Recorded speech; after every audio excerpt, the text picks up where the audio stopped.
Welcome to the Keyboard Depth Function Room, the place to find a quick guide on how to play keys to popular songs.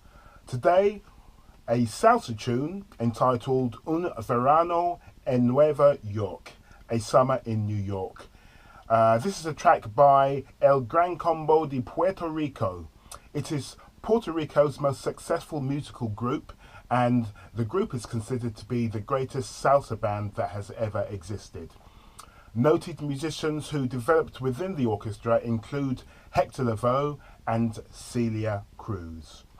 The song was written by Justy Barreto, and the lead singer on the recording is Andy Montanez. It featured on the band's 1975 album entitled Seven. In terms of keyboards, we're talking acoustic piano. The band leader and pianist for the recording was Rafael Ithia. The song is in the key of G minor. I will share with you a lead stroke chord sheet that someone kindly shared with me, or put together and shared with me. The link will be in the description box below.